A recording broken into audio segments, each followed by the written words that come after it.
खेलो रंग हमारे संग आज दिन होलिका आई।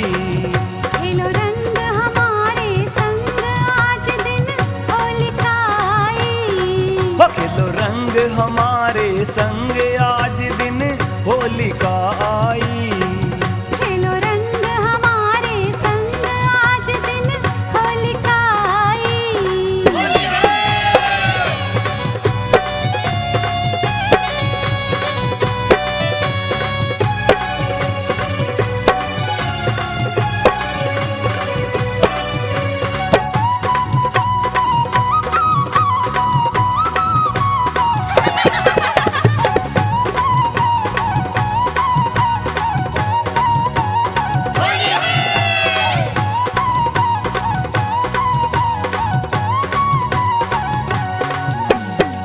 के बरस की राधा गौरी के बरस के कृष्ण कन्हाई।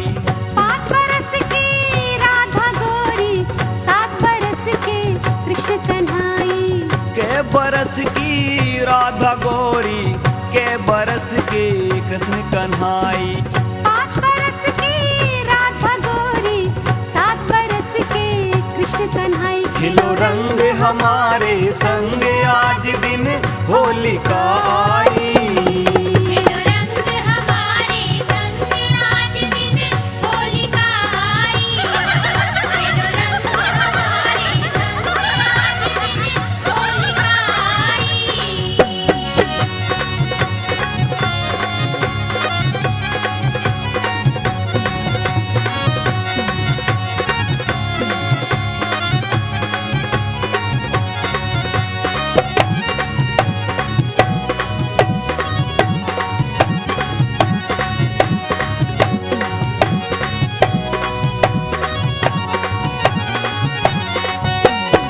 कोनु के हाथ कनक पिचकारी कोनु के हाथ बांस की पोरी।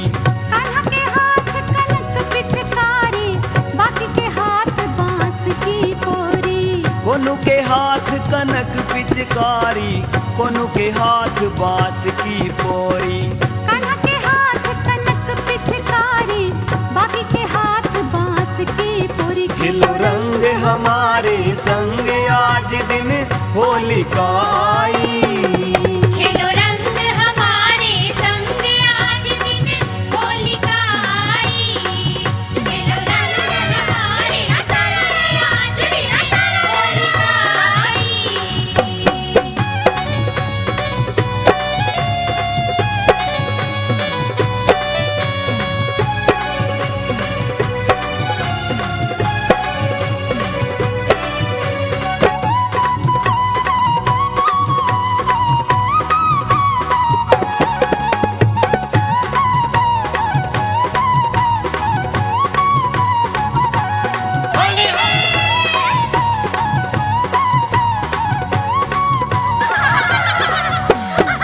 होरी खेलन आए कान्हा ग्वाल बाल के संग।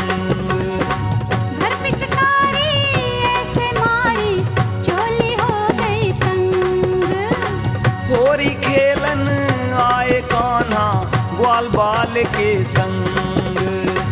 घर पिचकारी ऐसे मारी चोली हो गई तंग। खिलो रंग हमारे संग आज दिन होलिका आई। खिलो रंग हमारे संग आज दिन होलिका आई।